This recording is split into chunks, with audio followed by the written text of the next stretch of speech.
Hello everyone, this is episode 21 of G.GOES Live, my weekly show. It's Wednesday and tonight I have a very special guest, a good friend of mine, someone who's doing the same live performance stuff that I'm always talking about. He's a great guy who has a lot to share with you about this live performance thing. Ladies and gentlemen, this is Etyen. How are you, Etyen? I'm good. كيفك؟ حسيت رح يطلع شيء sound effect. Maybe I can use these things sometime. How have you been? Good. أنت how's everything? Too many projects. يعني إيه more or less. By the way, Etyen, he was named a wizard of Electronica. Why do you think they call you like this? I think I was named once هيدا بarticle or something. بس إنه هلا Electronica because that's mainly the genre of music that I've mostly done work in. عرفت كيف يعني at least أنا when I describe my music, when someone asks me, you know, what kind of music do you make or do you produce or whatever, دايما بقول Electronica. You know, very generally. عرفت كيف؟ Because you cannot define exactly what your sound is about. You don't follow any style or any genre. No, of course I'm influenced by many styles. عرفت كيف؟ بس إنه when it comes down to like when I sit down to make music and produce music, I'm not thinking like I want to make techno or I want to make you know whatever. عرفت كيف؟ Probably I'm thinking I want to make electronica. But you know, electronica is very wide. There's one more style you mentioned. It's something with techno. This is the first time I see it in my life. شو هو؟ Something linked to the word techno. وين هيدا I saw it somewhere, maybe in your biography or in your Facebook page. شو ethereal techno something like that. I wanted to ask you about it. I completely forgot. I'm not sure, but like whatever it is, it's probably because you know even when some stuff that I do that might be techno-ish, you know, I wouldn't consider it techno, you know, per se. And probably techno people, if I say this is techno, they'd be like, this is not techno. Your own techno, that's your own. Yeah, no, it's إذا ما بعرف. Electronica. Technotronica. Guys, for people, my friends abroad who don't know Etyen, this is a guy who is doing live performances since a very long time, and he's incorporating the digital technology with analog and stuff. So he's always playing on stage with synthesizers, Ableton, software, plugins, pedals, so many things. And this is, by the way, we talked about last time, me and Atomic Circus and Stamina, Elias Merab, if he's with us, we salute him. We talked about this as a new way of performance. So this doesn't replace DJing, of course, but it's something different. So maybe at the end of this video, I can post in the edited one, I can post a clip of how you played in Grand Factory, and maybe if we get something from Sónar Festival, which we're going to talk about, of course, tonight as well. You can see the setup. We are also going to talk about the setup tonight. But this is a new way of performance using instruments, controllers, MIDI, synthesizers. So there's no CD player. There's no there's no multiplayer USB stuff. He's creating his own stuff. Also, your own remixes. Maybe you do also remixes, and you just incorporate everything together. So, Etyen, tell me one thing. How did you get into? Because you're coming from a background, you used to sing and play guitar till now, of course. But how did you decide to get into live performance? Okay, with electronic music. With electronic music, of course. To talk about that, you know, it goes back to me getting, first of all, me like coming from a musician's background, right? So as a musician, one of the things that you love to do is to perform, you know, or play an instrument, right? And growing up, when I was in bands or just singer-songwriter, you know, like even when I was 15 years old, like the really bad, shitty songs, you know. But anyway, I love to perform. I love to like play like on stage and and you know, it was a special thing for me to do. So once I started producing electronic music, I really wanted to get into that. Also, you know, I didn't see it like, oh, this is something for the studio. No, like this is also something that I want to try and play in front of people also. But then, of course, there's the whole thing about, you know, how do you translate what you do in the studio to the live. And there's much improvisation as well. Yes, I mean it depends. You know, of course, my first live was way less improvised than the things that I do now, but I guess that's a natural thing. You know, once you get, once you get better at, or you think you get better at doing something. For me personally, because I played so many times live, I used to like not DJ ever. You know, like now, even now, I barely DJ. I DJ from time to time, for fun, but mainly like when I'm gonna be booked to play a show, I'm gonna play my music, and to play my music it has to be some sort of live performance. And the first live I ever did, for example, was very much focused on triggers, so a lot of triggering, and then me singing and maybe playing like one or two like synth sounds, or like on a controller, on a keyboard controller. But then the more I started doing live performances and stuff, the more I wanted something for me to be way more fun live. And it's way more fun because if you just play, the way you structured it before, it can get really boring for you. Of course. To always play the same thing and in the same way. And okay, there's like الفوتة مش هلا. It's going to be like backstraps and still, you know what I mean? So the new lives that I've been doing are very much, or at least, for like a year now, I've been trying to do this more like semi-improvisational to very much improvisational lives where I've limited the gear, but I've limited a lot of what is happening in the background, So because my music is very textural and stuff like this, I usually like have a lot of triggers of textures and synths that are in the background to recreate, what the song really sounds like. And I've kind of let go of that now, like I try to recreate those live, like looping Mini Brute, for example, but with huge reverb and EQing out the low end, etc. And you make a pad with that. Yeah. Or like doing that with the guitar, And I've gone through many phases of what my live performance means in terms of gear and the approach and everything. But the way I got into music production in the first place is, or at least the reason why to answer your question, the reason why I started wanting to do live electronic music performance is because I've always been into like music performance. So when I started making electronic music, it was the natural step, But now the difference is you used to have or be a member of a band, yes, playing live, but now you're kind of a one-man band. One-man show. And this is different because you have more pressure. You're doing many things. You're playing the guitar, you're looping, you're triggering pads, you're doing a lot of things. So how important is that you be so focused, not drunk? Honestly, it's super important, especially with, when it's semi-improvisational. There's so many things that you can control, and I've played once a bit drunk and I missed all the cues, because I have to open the noise and play the key at the same time and loop it, and then sometimes like, I pressed the loop too early or something, so it fucks up shwe. But I think it also depends, building your live performance setup, and we can talk about that like more in detail, but like when you approach a live and you are a music producer or an electronic musician, but you also have instruments and you have all these things that you want to do live, because you're very ambitious. The first time you decide, like, I'm going to play live, you're like, okay, I'll play the bass line, I'll play the synth line, I'll play this, if you're a musician, And even if you're not, you want to sequence everything live, you want to, like, be in control of the noise, be in control of the, like, the arrangement, the transitions. Now I want, like, huge, like, break, breakdown, like, and then, like, the faute وهيك. But, when you're one person and you make all these things variables, you have to do them, you have to control them. And sometimes, like, I've been a bit drunk and, I have to, like, open the noise knob and I'm opening the filter, like, on the synth. And now when there's the drop, like, now خلاص راح تفوت, I have to, like, سكر الفلتر وسكر هذا, and it's impossible. Especially, it's impossible, but if you're drunk, it's even more impossible. That's when you go sometimes with macros, which we will talk about as well in Ableton.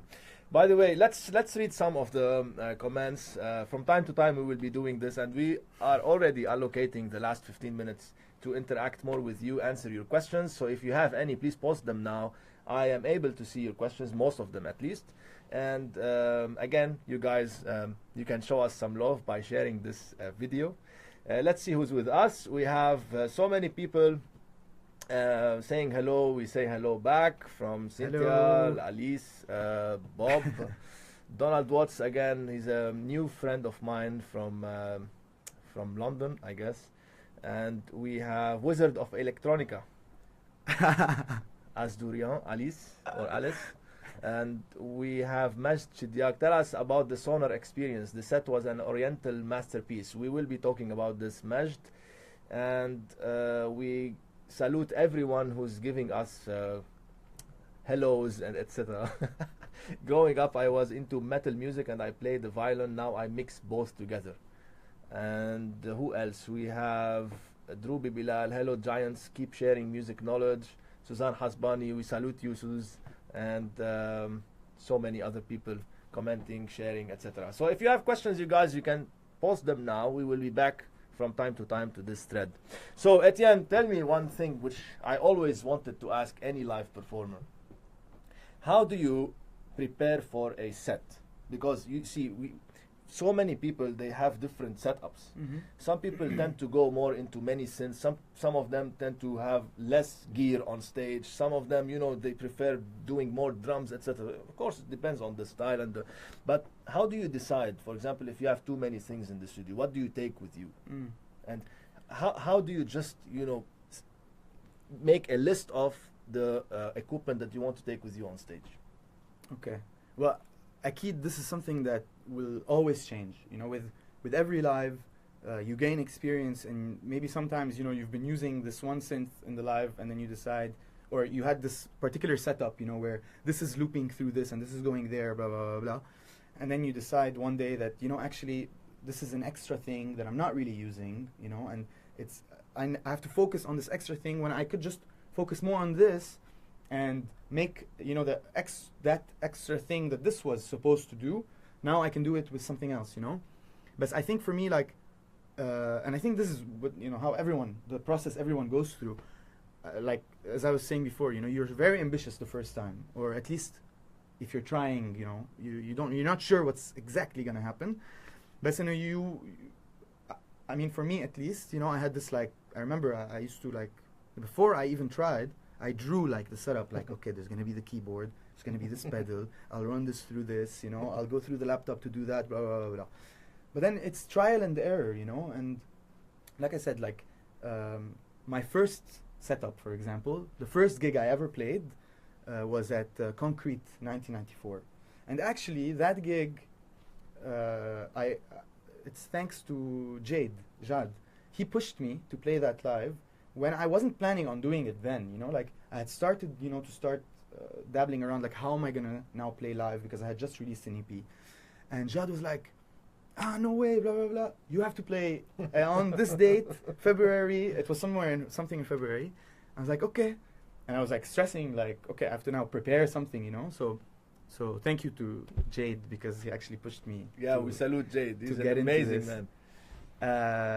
So at that point, because I was like rushed on time, I was like, okay, I want to try and keep it simple, but I also want to play something, you know, I want to play an instrument, and I was gonna sing.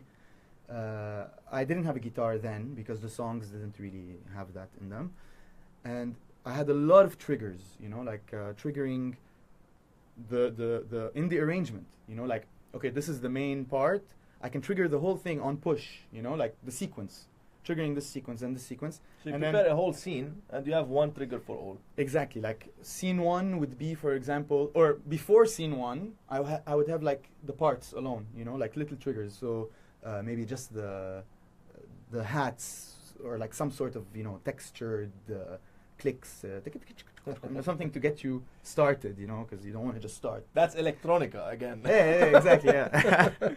So, you know, little like blips and blops or something, and then maybe like open, you know, like I'll have full control of that scene, you know. Well, not I mean, of course you have control of the scene, but the clip itself. The clip itself on push, for example, which is somewhere here. Yeah. So on push, like with all the knobs up there, you can do so many things, of course, you know. And even here, this can be, you know, your session. You see Ableton as a session. So you can trigger all the clips, or at the same time, it can be where you sequence, or at the same time, you know, it can be the drums, or et cetera, et cetera. But yeah, I think it's just about like, for me, yeah. So basically, I would have scenes, you know, prepared, and between those scenes is where You leave space for improvisation. but those were the transitions. I knew that like, okay, like قد ما فتحت filter or whatever I did, you know, once I'm gonna trigger this scene, it's gonna have all the information in it to be able to do the faute as it should be, minus of course any synth that I have to play or something like that. But you know, in terms of like noises and you know, like the beat, how it's gonna come in and all these things, it was pre-prepared. And then yeah, and that was a setup. That was my setup in the beginning. At least like the first maybe 5-6 months, you know. I would add, like I would have plugins, you know. What I would do then, you know, to evolving in that setup was basically adding new VSTs, new controllers, so now I can play more synths and stuff. But still I had those scenes where, you know, I could have very smooth transitions, even like, you know, when you do like clip automation, you know. So I would have clip automation on something that is gonna be played, you know what I mean?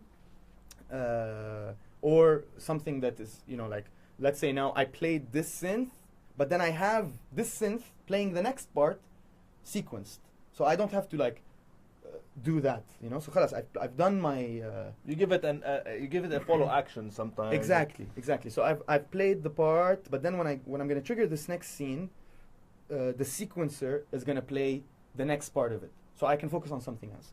So that was how I started to develop that. And I think the way, you know, for any people who are watching, who are, you know, wanting to get into their live performance and all this, I think like the best advice I can say is, and this is something that I started doing afterwards, I mean, this setup way is very good if you have like songs that you want to represent the way you've done them, you know. So in my album launch, this was kind of my setup. But I also had the mini brute running like full, you know, like untethered signal, you know, to add like little arpeggios and stuff like this that I wasn't really, you know, apart. I had to play everything. It wasn't sequenced on the mini brute, you know. I would maximum like put the arpeggiator on, or like, you know, leave it on in hold mode or something like that, and then be able to play around. But yeah, so my album launch, because I wanted to play the songs more or less as they are on the album, because I'm showcasing, okay, my new album, you know, and stuff. So you had direct control from the project itself. Yes, but it's more in like, you know, you finish a project, and because my music is very like, I overdo it with the layers, too many layers. So I end up having to like group things, you know, like the pads, khalas, the pads I'm going to trigger them, you know, in this setup. Pads are going to be triggered. Bass line, sometimes triggered if I have to play top line, sometimes not triggered and I have to play the bass line. But then the top line will be something that I can trigger, you know, so it's a give and take with that, because at the end of the day, you're one person. But yeah, like now, more recently, when it's not an album launch or something like this, you know, I want it to be, I missed this like full on, you know, you get up and you never know what's really going to happen, you know what I mean? And in that one, there is, you know, a small margin of like humanity, blah blah, because also I'm singing and stuff, so there is that. But in the new lives now, most of them, especially when I get booked to play like at Reunion or something, you know, or even Sónar. Even though at Sónar I played during the day, I was playing Sónar by day, and I played them like a very like heavy bass, you know, and whatever. We will talk about Sónar in a separate section, but I wanted to focus on something when you choose to integrate this digital technology, which is Ableton. You love Ableton. Do you have the push one? I was obsessed with Ableton. I'm still obsessed with Ableton. I love. So it's always there. It should always be there. You say, in your case, when you want to control pre-prepared stuff and even things when you want to loop on the fly. Yes, I use Ableton now via Ableton. Yeah. I tried at some points, at many different times, you know, I tried different things. At some point, I had this live that I played at Wicker Park, for example. Because like it was, you know, the Wicker Park and it's like a festival, blah, blah, I was like, you know what, I really want to play with a band, okay? So I was trying to do this thing, you know, I don't know if you've seen Apparat live with like a full band orchestra, or whatever. I'm not comparing myself to Apparat, but I'm just saying like, I followed that kind of like live interpretation. So basically, I had all these produced songs, which is from an EP that I'm releasing soon. very down tempo, very guitar based, you know, and I wanted to interpret them live with the band. So when I went with the band, we made it very like post-rocky, ethereal, but very like post-rocky, and stripped away almost all the electronics. There was only like maybe 2 synths that I was playing. That synth that you said that you liked in the video, that's one synth I was playing on push through the laptop. And then I was also looping on Ableton with looper, you know, and I have a foot looper, the FCB 1010. And it's connected to... It's a MIDI looper, yeah, exactly. So I could, you know, I could select whatever I want to loop. So you use the looper soft device through a hardware device?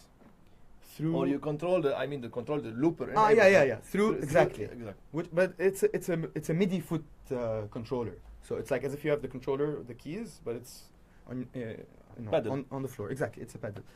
And this was very cool for that project because I was able, exactly, like instead of having to map, you know, like a little pad and having, because I'm playing the guitar and I'm running the guitar through the laptop, you know, so it's going, of course, into like some effects and stuff, and then it goes into the laptop, and there it's getting, you know, through looper and maybe some additional effects if I want to, because once it loops, you know, it loops with whatever effects you've done before. Of course. So there's the signal chain is set.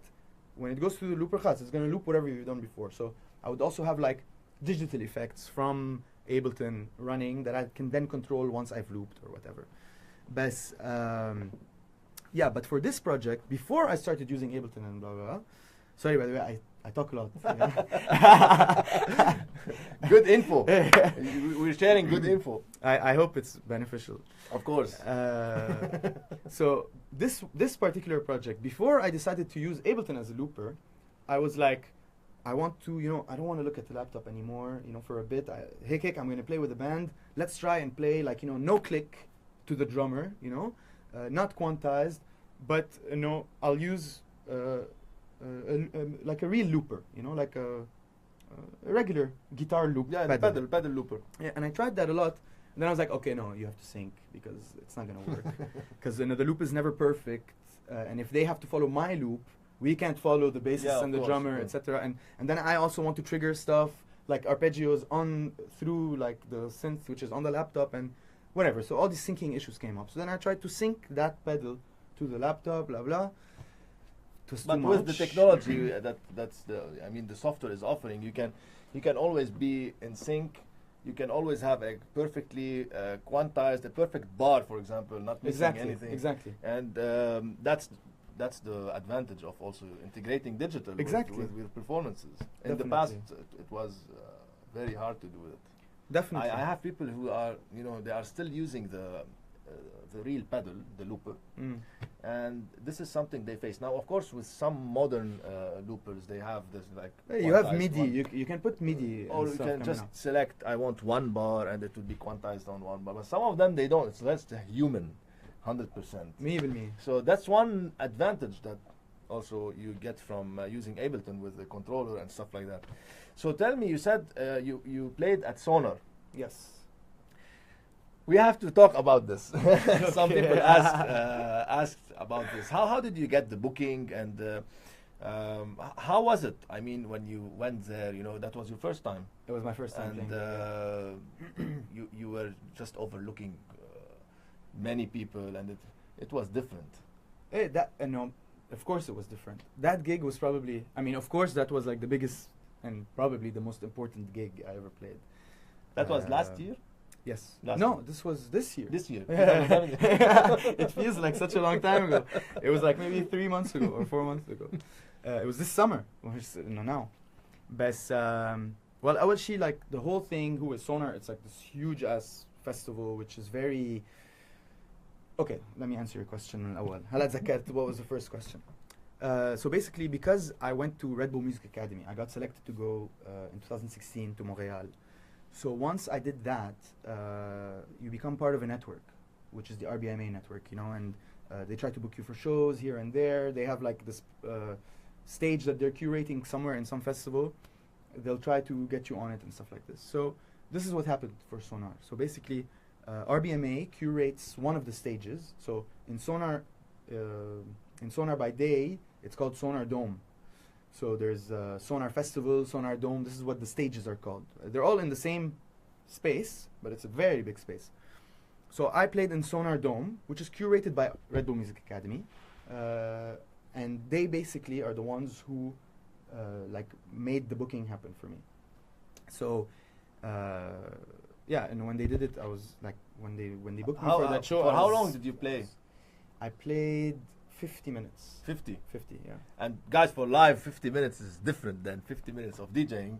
It's it's 50 minutes, so you tend to have focus on every single second of it. And I was really nervous. I mean, to be honest, like, because it was. Any mistakes?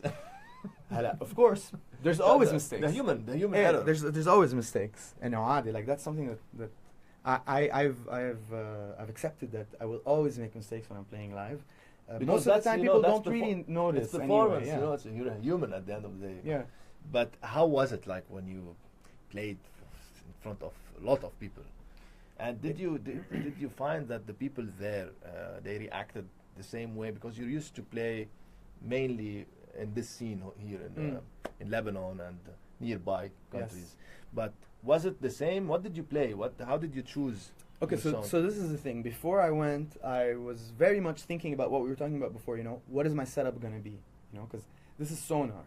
I don't really want to go and be super vulnerable, you know, and have to focus on billions of things and maybe fuck up or something, because I was already stressed out, and I wanted, you know, to have a good impression, of course, since it's my first time playing this kind of festival and there's this new crowd and all this. So I thought, okay, maybe I should go to my older setup, which is more like triggers and stuff, you know, it's safer. And then I'll play, you know, of course I'll play some synths, I'll sing, etc. But then I was like, you know what, fuck it, man. I really want to just take a go and like go out with a bang, you know. So I ended up doing, but I was like, of course, you know, I'm Lebanese. If there's something that's gonna be like special to them, is some of my like Oriental stuff. So there's this Oriental stuff that I did like 4 years ago. It's gonna be an EP that comes out at some point in life.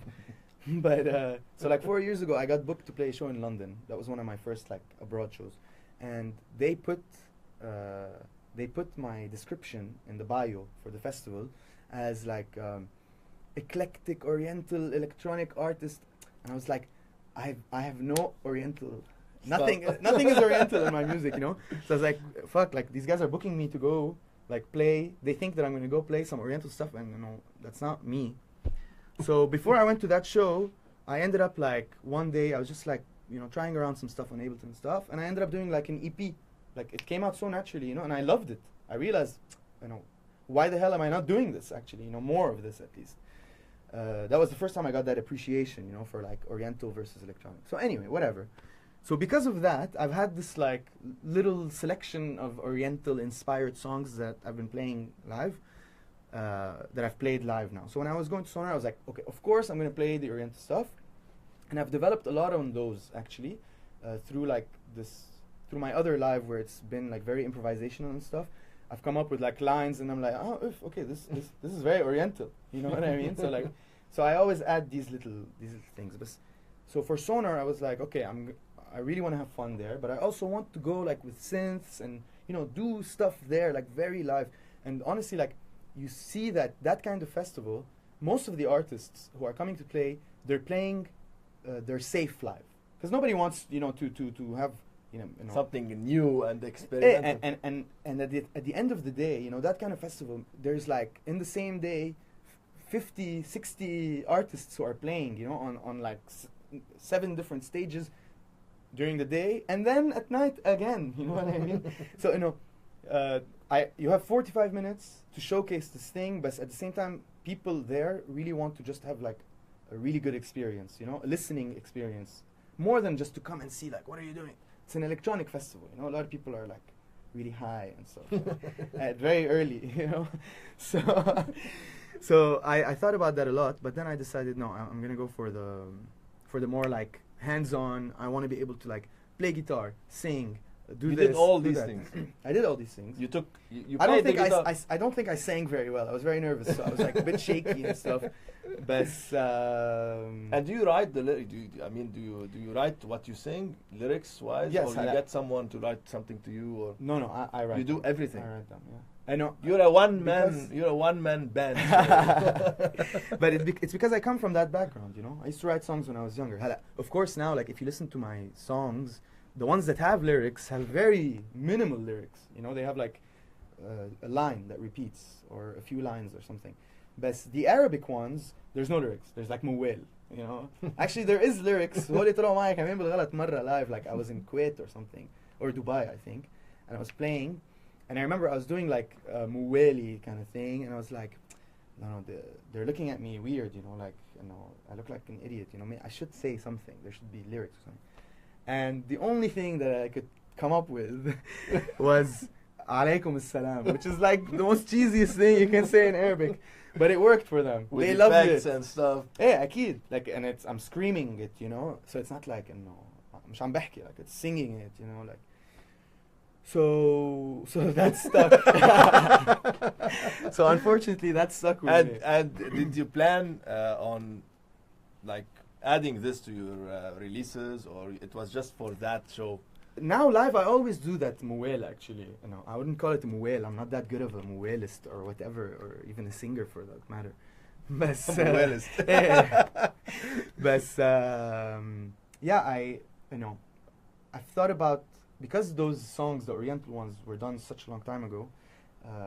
When I come to finish them now, of course I will try to like see where I've taken them with the live, because with the live I've done so much to them that is not in the produced versions. But anyway, so just going back to I love how like I'm going in like so many tangents. That's the purpose of this show, by the way. It's a conversation. We talk about everything, what you experience, because you know people like to hear these things. Most of them people who, you know, want to get into performance.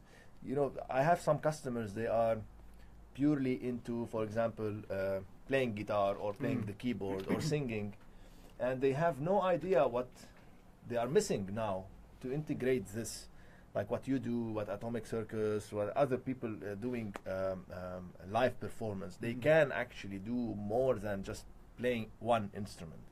And you are a perfect example for that, because you're doing electronic music using instruments and using digital, using analog, using all these things. I wanted to ask you, by the way, before you wanted to say something, I wanted to ask you about what synthesizers do you have now? What do you put on stage? Like this next show that you have. Okay. So basically, since like once I limited the old setup, actually I've always changed those things. But now mainly, I always have a my mini brute. And the first time that I only had, like, the reason why now it's always with me is because I love this machine. I love the fact that I can't save presets. I wanted to ask you. I love that fact. Like, you have to do sound design live. You know but what this I mean? takes time. How do you manage to do it? During my years of making music in a production way, electronic, whatever, etc., I became obsessed with sound design. So actually my last EP is full of, like, you can see that I'm obsessed with sound design, because it's literally like it's so much more focus on sound design and you know, this stuff, more than like songwriting, which is not the same with other of my songs, where it's like the focus is the song. But where do you start, basically, on the mini brute, for example? Well, Where do you start? You start, for example, you'd start oscillating a waveform, and how do you think when you're starting using the VCOs? How do you think, because you don't have much time to design something on stage? Of course, I've tried it out before. You know what I mean? Like, a lot of the times, these improvisations are based on the sounds are being shaped live, but they're sounds that I've discovered on the mini brute, how to get to them, you know? Or even if I haven't done them on the mini brute, but if you have a good knowledge of synthesis, and you've done it a lot using like these, you know, analog. Very straightforward, you know, very limited. Even Ableton, you know, I love using analog. The plugin. The device, yeah. And operator. I love using the initial patches and then coming up with the sound. And you know, I think it's fascinating what you can do with them, you know. And I mean, the main thing that I do live when I'm using the mini brute is I think about, you know, what is the sound that I'm going to be doing now? Is it like rhythmic? Is it, you know, more like this or whatever. And I use the envelope first of all, the volume envelope.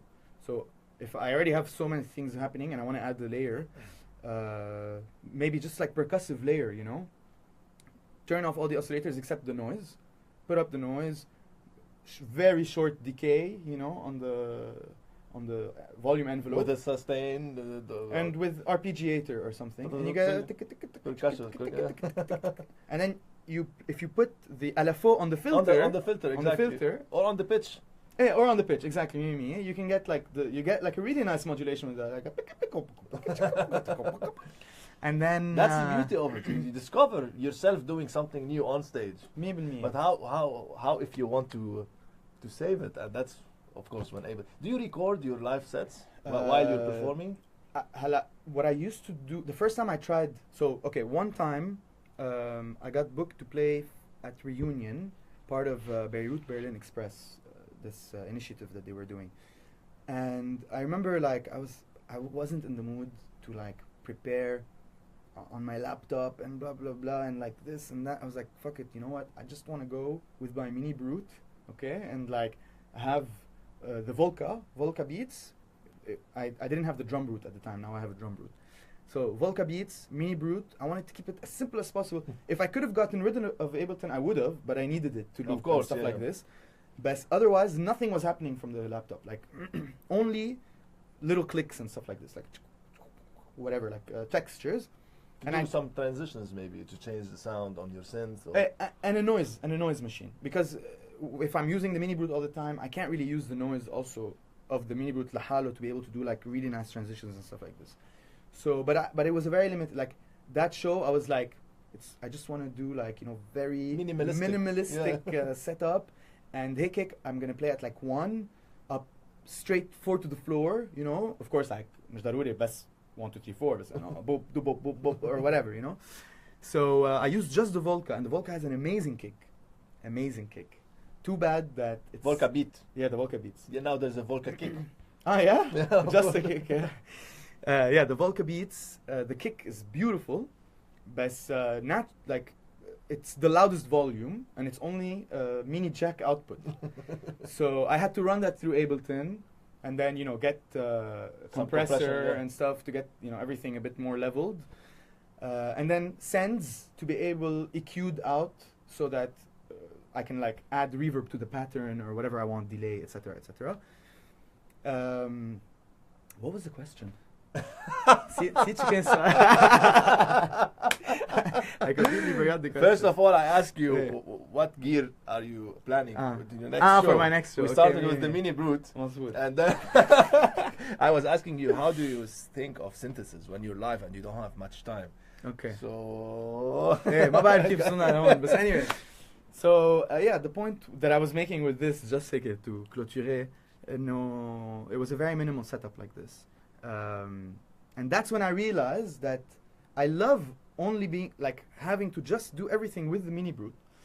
You asked me how do I loop it and stuff, how do I use it with the header. I asked you, do you record your Mimi, this is what you asked me, Mimi. So yeah, so then I realized that okay, if I'm doing this setup, what I can do is, because it's only the one mini brute, and I don't have to do like all this MIDI channel splitting and all this stuff, blah blah blah. All I have to do, since I can play the patterns myself, I don't need to sequence them necessarily. Because the first time I tried, I was like, okay, I'll play the sequence, record the sequence as a MIDI, and send it back. But then, okay, how can I add the top line and all these things? You know? Whatever. So I was like, you know what? Hands-on, I'll play the bass line, loop it as audio. Then so you record live, and then you have it there, and then you can change. Exactly. So then if I want to drop it out, I bring it back in, but it's recorded. And then I can add on top of it the top line or whatever, harmony, since you have a filter device as well, you can use if you want to open and close the filter, you can use like an audio effect device. Exactly, on the audio that's now there. Exactly, yeah, that's Ableton. But all these things, it takes a long time to like figure out, you know, like with live performance, it's about trial and error. Like I think you'll think that you'll be able to do it. So the first time, exactly, you know, like I was like, okay, so I'll record the audio here, and then I had like 5 channels, mini brute 1, mini brute 2, mini brute 3, like the audio recorded. And while I'm playing it, before I loop it, I have the knobs sending to, let's say I sent to a reverb, right? So as I'm playing it, there's like this reverb, reverb, reverb, reverb. But then, You also record the send alone? no, the send is not recorded. So when it's going to be looped, it's going to be dry. So what I could do is play this, and then when the kick comes in, for example, you know, if it's like fatah, fatah, reverb, and like whoop, whoop, you know, like, you know, that kind of thing. So then what you can do is like, you know, you send all that stuff, but then when it's recorded, so it's recording, it's not playing back yet. It's recording, dry signal. and then when I play that, I can play also the, you know, trigger the drum, let's say, and then this is going to be dry. So it's going to be what I just played, but super dry. So that's a transition. Yeah, that's right there. That's a big drop. Exactly, You know? that's a huge ass drop, you know, with like, Boom, and then it becomes dry. yeah, or whatever, you know. You know, But- people in Lebanon, they love this. They They love this. The You know, boom, when you boom, go so uplifting, and then you have a just dry drop. Mm. People go crazy in these things. Yeah, I think everywhere now that's become also a thing. Like before, like for example with trance, you know, trance music. Of course, you know, you notice like, you know, the breakdown builds up, build up, build up, build up, build up, but then the bejje is like full. You know what I mean? And then more and more now, like the trend now with electronic music, at least what I'm hearing a lot is like this minimalism. There's like everyone's like trying to, you know, Go back to having less stuff. you know, less is more, all this stuff. And I love that, صراحة. I love, يعني, but that's very hard, صراحة. يعني, for me, I struggle a lot of the time when I'm producing, instinctively, the part where it's like the bejje, you know, is gonna be like, like this sound of, and then I'm like, like, this is so much, and then you just take out everything and you leave one thing and you're like, wow, you know, like هون فتحت, and that's the whole thing. Like at the end of the day, you know, now صرنا شوية عم نحكي يعني composition and arrangement and all that, but it's like a good arrangement is where like, you know, you drop things in and out. I think like one of the most simple transitions is having like, especially now, like a lot of the breakdowns I've done in the recent work that I've been doing now, like I was just working on a track before coming here, and the breakdown is basically like when it breaks down, هيك كله بيفتح reverbs and stuff, and then you know, like it builds up. You think it's gonna like be huge, but it's not. It's minimal, but that's huge, you know, because that whole like, it's like a release almost of that tension, but a release that is very much, I don't know how to describe it, but you know what I'm talking about. Yeah, it becomes. That's what I said also. When it takes you to a place where you don't have that much of stuff, but you know, having a solid groove or whatever, or that I think can, yeah, it can because it destroy comes them. here, you know, like the bass and the kick and everything, you feel it like in your guts, you know, whereas like reverbs and all these things, I feel like you feel it more in your head, you know, so it's like you're like this and then it brings you like so We're talking chakras now. صرنا philosophy. Let's see who's online with us asking questions, because I'm sorry, by the way, if I'm not responding correctly to I tend to forget the question and go on these tangents and stuff. Meanwhile, tell me, what other synths do you have? That was the initial question. Yeah, So okay. You have the mini brute. What else? I have The push, of course. But no, yeah, that's my that's the main controller that controls everything for my live. I have a Alpha Juno 2, like a really old, but it's a semi, you know, it's not analog fully. I have a mini brute. That one, by the way, the Alpha Juno has like these crazy, like really retro sounds, you know, like everything from lasers, Disco-ish, everything from lasers to like, you know, like underwater, but it's not really underwater, you know, it's like very early synthesis and stuff. I have that my uncle gave me like 10 years ago, and I only realized what he gave me like 5 years ago. You were lucky. And I have the mini brute, I have the drum brute, I have a OP1, which is Teenage Engineering. Yeah. OP1 is actually a whole DAW. You know, it has a tape recorder. You can. Such an amazing small piece of It's amazing. It really is amazing. I use it a lot of the time as a controller, and like for one sound maybe or something like this, because the syncing with it كمان صعبة because it syncs through. It has a MIDI, but to be able to like sync it up to many things, بداية شوي. You know, it's not very straightforward. But yeah, I have that. I have a but what I was saying about the OP1, what I love about it is that like a lot of the times I've made songs on the OP1, you know, and it's only 4 tracks that you can record. So you have track 1, track 2, track 3, track 4, like a multi-track recorder, like the old way of doing things. You can't edit, you can't undo, you know. You can delete, of course. but خلاص, you recorded something, and you recorded 4 tracks on 1, on 2, on 3, and 4 separately. Now you need to add something. It has to be on something. It can't عرفت كيف؟ You have to remove one of them. No, or إنه خلاص يعني كأنه you spliced the tape. عرفت شو قصدي؟ So at that point, if you're committing إنه خلاص, if I make a mistake, راحت. So I love that because it's more like, you know, and you're just looking at the thing. You're not looking at a laptop and stuff. And أنا كتير بديع, مش بديع إنه like بديع in a good way when I'm in front of a computer, like an Ableton, like I'm just like. That's why you like to see them as illuminated pads and stuff with the push. Yeah, I know. Of course, all these things like the user interfaces are. You do color coding, of course. For you have your standard. For example, you do all your drums in red. Or I don't. You don't? But I do use color coding, but I'm not in that way. Honestly, I'm the most like عجقة وخفة person بالعالم. Like if you see my desktop, you know. But I make sense of this. For me, it makes sense. But a lot of people like who see like, مثلا, even my projects, the way I save them, this is very unhealthy. Like, you should all not do this. Okay, like small clips, long clips. It's all shuffled. So like when I have in my session, مثلا, I'll duplicate تعمل شيء وغير شيء هون. I'll duplicate the channel. I'll have like sometimes like شيء خلاص بدي انه analog 1 analog the VST عرفت لانه استعملته. So I have the name on the track analog 1 analog 2 or whatever, and then هيك شي 100 شغله ما بسميهم شو هن. Always rename your channels, yeah. You should always name your channels, especially now. Like recently I'm opening up these old projects and I have like 50-60 layers, and I'm like, and then I look at like one audio, I'm like ما في شيء عليه, and then I look بلا there's like a millisecond هيك like a click عرفت قصدي شي محل, بس انه هيدا عليه غير reverb عن هيداك, so it's on its own audio track. So you should also group your tracks together when if you do stuff like this.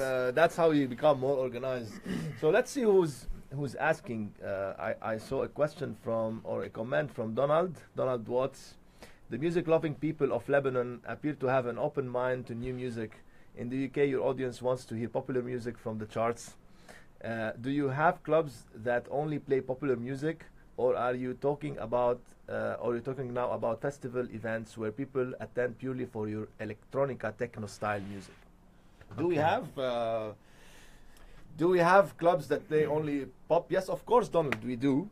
But the underground scene in Lebanon is also big. Mm-hmm. What do you think about it? How do you see it? It has evolved a lot. It's evolved in a very exponential way, Kameno. In recent times, you know, like back in the day, you know, what did we have in terms of like these underground clubs, for example? We used to have only one club, maybe or two. Yeah, no, there was Basement and BO. That's it. Those were like where, you know, the house and techno scenes were. For me personally, like when I think about the music scene but in an electronic way, I feel like it is mainly even the underground is mainly focused on like techno and house, you know, which is you know, it's great already. And it was I struggled a lot in the beginning to find my place because I was making like down tempo electronica, which, you know, doesn't fit in a club. It wasn't supported. Yeah, you know, it doesn't work in a club actually as this. So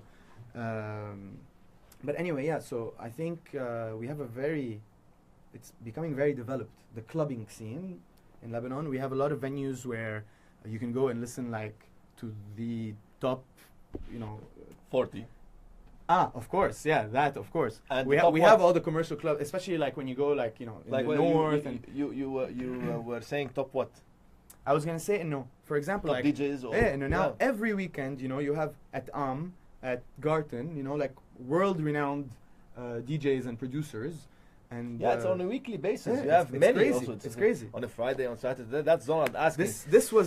This didn't exist 5 years ago. You know, 5 years ago, every like one event. Yeah, you know, every like, well, maybe 1 year. Months, yeah. Not every 1 year, but every like 2 months you had like, this is a good name. You know, not that I care about names, but no, it's just, you know, it's cool that now we have this access to see like Stefan Bodzen. You can go see him live. You know, like he played 5 months ago. You know, I love Stefan Bodzen, so you know, it's really cool that I can be in Lebanon. Like when we were younger, I remember when I was still like they come more than twice, 3 times a year as well. Yeah, and because also like, you know, thanks to, you know, our club owners and promoters who are like doing a really good job at also advertising the country in terms of that.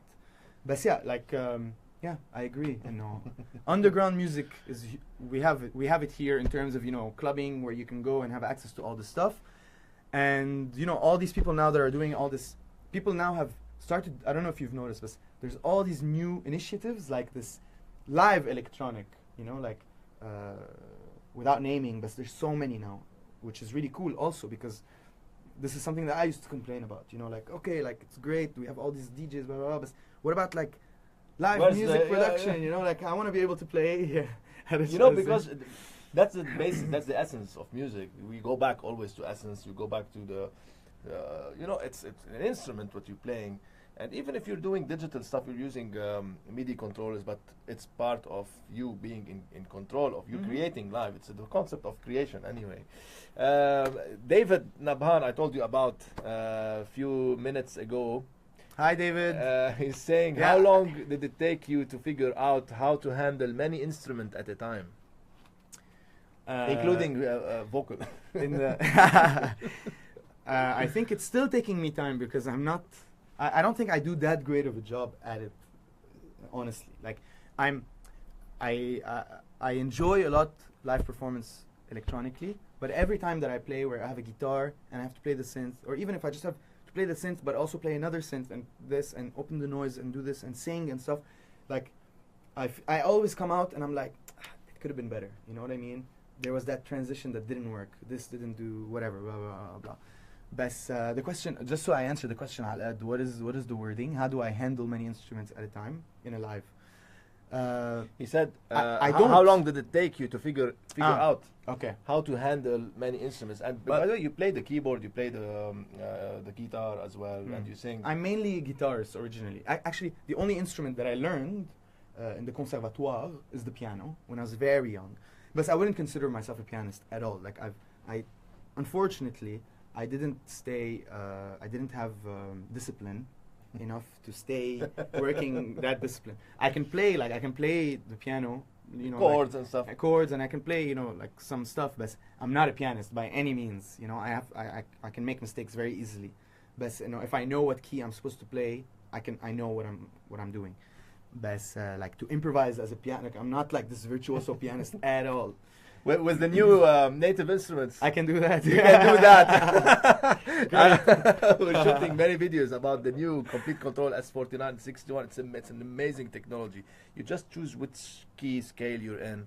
It illuminates all the correct notes, and there you are. You can just improvise, just pushing on the notes that are illuminated.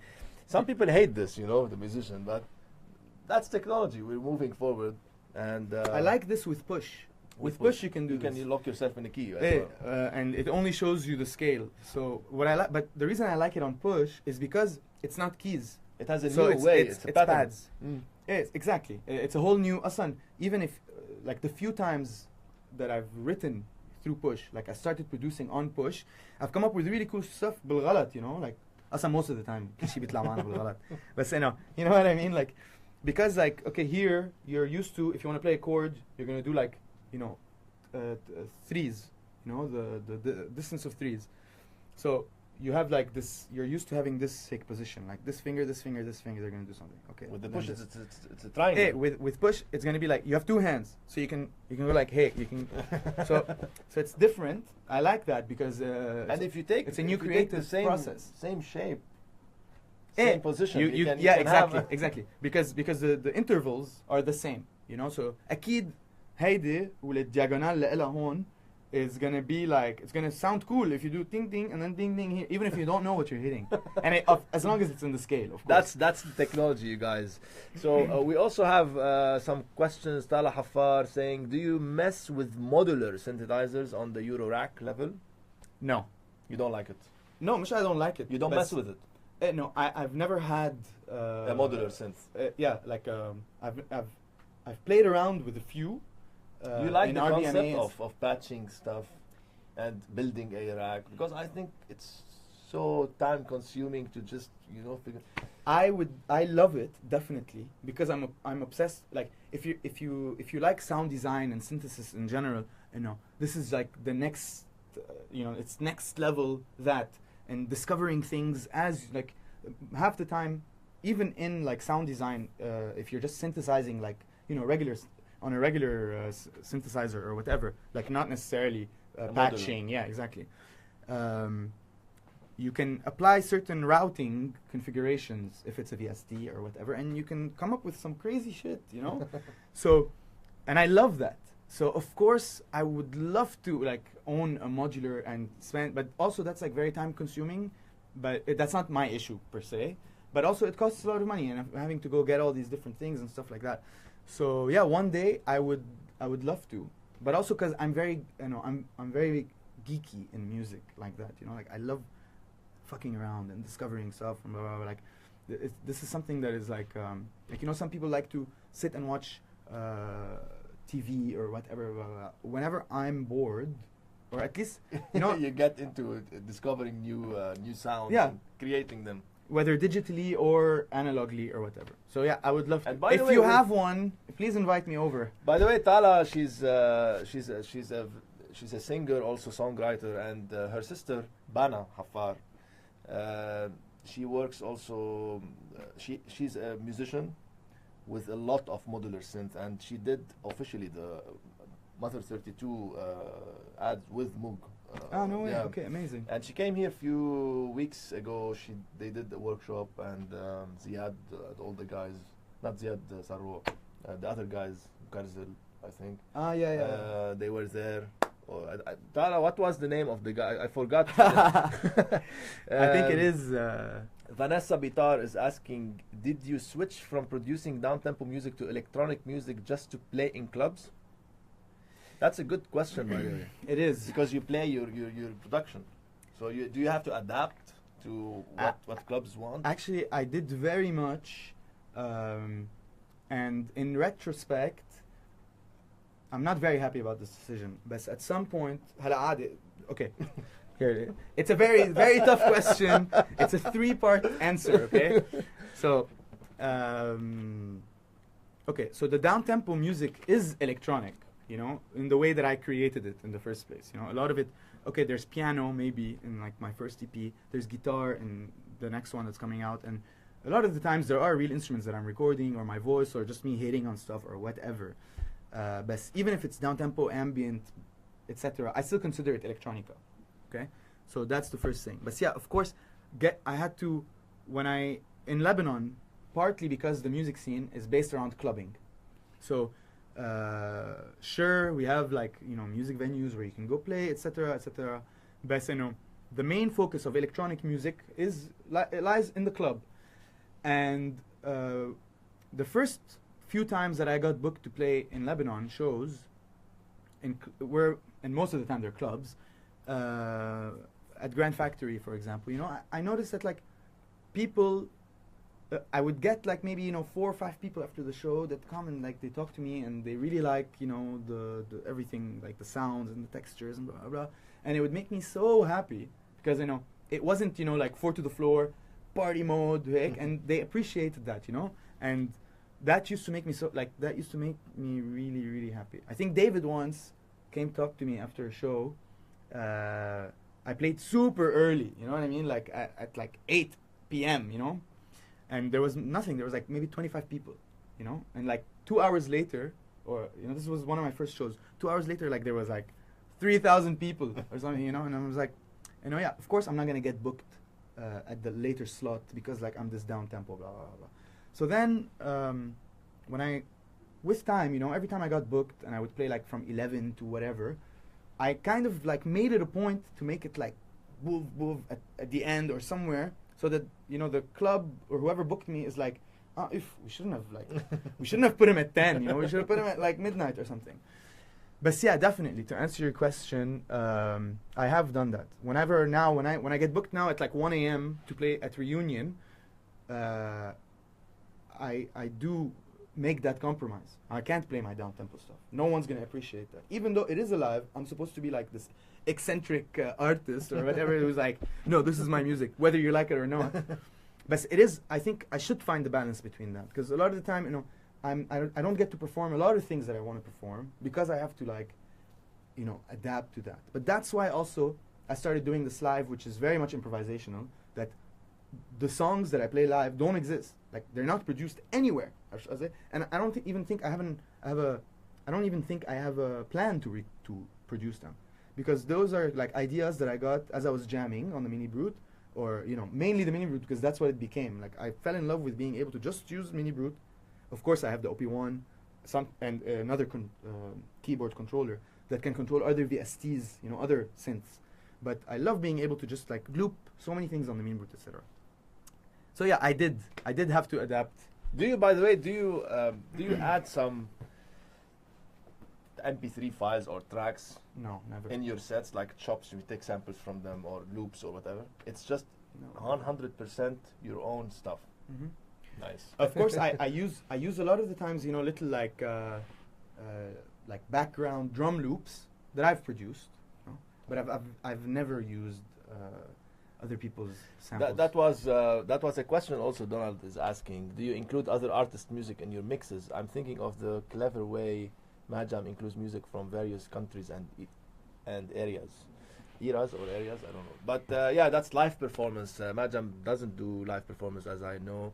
So that's different, Donald. It's a live performance with synthesizers, controllers, no CD player, no DJing. We're talking about something else completely. Etyen, what's the plan now? What are you planning to do after this summer? And of course, we are at the end of the summer now. You had a very busy summer with Sónar and other gigs. Where is your next gig? And you said you produce music and you release also. So, what's next? Okay. I think I'm in 5-part answer. So in terms of gigs and stuff like this, since Sónar, and then I was in Madrid, and I had like a few gigs before that. I actually, this summer, I wanted to I planned this Sawa music residency thing. So that took a lot of my time. That's a workshop you did, and yeah, basically I got a grant from the U.S. State Department to do a 2-week music residency in Lebanon. We selected 12 young Lebanese, Syrian, Palestinian musicians.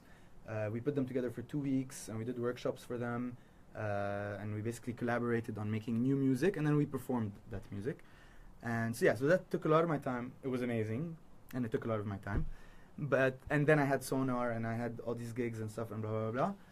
But I really wanted to like and you switched to Cedars. And I switched to Cedars. Yeah, during Sawa. Yeah, so I really wanted to like finish. I had planned to finish a few EPs that I've been working on for like 3 years now. I have this problem where I start working on a bulk of songs that have like sort of the same concept or more like the same feeling when I did them, you know, like 2 years ago I was like literally I would make so many tracks like very quickly, you know, and then I would finish and I was like, oh, I love this, I'm so happy about this, blah, blah, blah. And I felt so inspired by the fact that I just finished the track that I would start another one, you know. So I was like, and I don't know, I guess I was a very like, I had so much things like to say, and I was very like emotional and stuff, so I had a lot to let out. And I let out so much that I haven't released at all. And this year actually, well, I've been doing this thing where I try to like, okay, here's a little thing, you know, like here's another little thing. But it's kind of depressing because it gets depressing, you know, when you make music and it takes 2 years for it to like be heard by anyone, especially when you're trying to play the whole, you know, label game and, you know, distribution and publishing, blah, blah, blah. You want to make sure you're well published, etc., etc. I'm lucky enough that I can get like, because I'm RBMA, you know, Red Bull Music Academy, and whatever, I have like, I have people that can help me, you know, get my music heard and exposed. But yeah, it takes so much time. So this summer I had planned to finish a bunch of my EPs actually. If I show you my agenda that I started like at the beginning of the year, it was okay, the Arabic EP, I have to finish it this year because خلاص قاعد عليه like 3 سنين, you know. this EP, the guitar, like very down tempo, etc. I have to finish it. I didn't. I started a new one actually. But that's the problem also. You know, you when you progress and then you're like, but these are like, I love these songs because actually I love them in a way where I don't feel like they're mine, you know, because I'm detached from them. It's been 2 years now, you know, so it's like I hear them, I'm like, how the hell did I do this stuff? You know, like I don't even remember. I can't even remember what I used to make them. So yeah, so the plan now is actually, I keep saying I don't want to gig anymore. I want to just like be in my studio and not do anything, not take like production jobs that are, you know, other things. Because you do licensing as well. Yeah, I know. Yeah, I'm lucky enough that I get people that want to use my music in like movies and stuff, and sometimes I do like music for like an ad, etc. You know, because it's good money. So, or like music for like short film or documentary or whatever. Yeah, that's where the money is in music production. I mean, in releasing and stuff. Because you know, some people come take the course. The first thing I say before I have them registered, what are you planning to do? Is it a career? Are you putting this on the side? This is a hobby or whatever? So I want to produce. I want to. Okay, listen. If you produce and you release on Beatport, you will have to pay way more than you get when you generate money. So you don't generate anything, by the way. It's true. And you do. Yes, music is not about producing and playing in clubs or whatever. Music, you can, like, you know, Etyen said he licenses for movies, for ads, and that's where the money is actually. I mean, the live aspect, there's money there. There's very good money there, which is great, honestly. Yeah, when you perform. When you perform. Yeah, I mean when you release. When you release, there's nothing. Like, I think like, when you start like, when you register with all the performance, you know, rights. The performance rights organizations and like, you know, the publishers. There's like these independent publishers, then you can apply, and they're like, okay, yeah, we will collect all your mechanical and, you know, all these royalties and stuff. You see checks from time to time, you know, you see a bit of money coming in, and then you have distribution. So you have all these different royalties in case, I don't know. This is something that took me so much time to understand. Yeah, I did an episode about that. About PROs and distribution, publishing, mechanical rights, etc. It was a very nice episode. I should go back and watch it, because I always هيك دايما برجع بدي wait لحظة, who's performance, mechanical, distribution, it's ضياع. Yeah, like the PRO basically they collect money from broadcasting, radio, and stuff like that. Any performance. Performance, yes, but exactly. Performance doesn't mean like you have to play. So if your song is played on the radio that's a performance of the song. Even the monetizing nowadays. Yeah, on exactly. YouTube, Yeah. And then the publishers, they can have multiple accounts with many PROs, but if you're a user, if you're the artist, you can only sign with one PRO, and you will be missing a lot. That's why you have to go. You have to go to a publisher. Yeah, definitely. So that's the. But yeah, all of that with distribution, you can see some money coming in, but it's nothing. Like if I look at the 5 years or whatever that I've been releasing music digitally, of course, you know, if you have like a huge label behind you, etc., you can get some sales. I've had like 2 releases where I was on what's it called, on a label, you mean? Yeah, on Not Another, but they're Brazilian labels. One is called Not Another, and it's run by very good friends of mine. One of them is Danny Oliveira, the DYNO, and G.GOES is actually my very good friend. Those are artists from my zone as well. Like progressive house. Progressive house. I've worked with Dino also as well. And G.GOES is he is a very good friend of mine. We used to be together in London when I was doing music production courses there, and Danny was his roommate for a very short time, so I didn't get to know him very much. But anyway, yeah. So I've had releases on their label and another Brazilian label where I'm featured. So not as, because it's like progressive house, but you know, they took your vocal. Yeah, I'm singing. So there's like that my touch. Yeah, I was like, well, what are you doing with these guys? So, and from that, like, because you know they're good labels that have like good support, etc. There was a lot of sales, you know, from the Beatport, etc. But even then, it was, you know, in terms of, you know, you can't live from that if you don't perform live. If I right now wasn't like doing many things in music, I wouldn't be able to survive as a musician. You know, I have to play live consistently, but also because in Lebanon it's so small, I can't play every week. I can't play every month. You know, every month, if I play once every month, that's already a bit too much. You know what I mean? For just Lebanon. But You also teach. yeah, I do music production courses. I didn't know is that. Yeah, of course. We're all for the scene. No, I know. I'm and joking. maybe we can collaborate on something. we were talking about that, definitely. I would love to. Yeah, so that is something that also, you know, helps me make ends meet while I focus on my thing. So yeah, like the tutoring, the live performances, the licensing, the ads from time to time that I do. What else do I do? And now, yeah, and some DJ gigs from time to time. Now I'm helping out with this Per-vurt open space, which is actually a very cool place focused on live venue. I don't know if you heard about it. It's actually like, it's a speakeasy. It's hidden inside another place, inside Memory Lane. But whatever, It's a nice concept. It's and it's a live music venue. It's focused on, like, you know, everything from bands to electronic and stuff. So it's cool, and I'm DJing there sometimes. So yeah, so it's just like this. You have to do all these little things to be able to sustain yourself. Because just releasing, there is no way. No Unless you have a fixed job and that's a hobby that you do on the side. Of course, yeah. But no, definitely. Yeah. So, what do we have here? Also, do you include other criteria? No, but I don't own any of Etyen music. That will change once this broadcast finishes. Donald will buy your tracks now. Thank you. I really enjoyed listening to Etyen. He's a great guy. Thank you, Donald, and thanks to everyone. He sounds like a great guy too. Yes, he is. I met him recently through online. He's a good friend of Mad Jam, and he was with us. And after that, he stayed with me on the show. He's always on the show, and he's a very, very good guy. The oldest DJ in maybe the UK.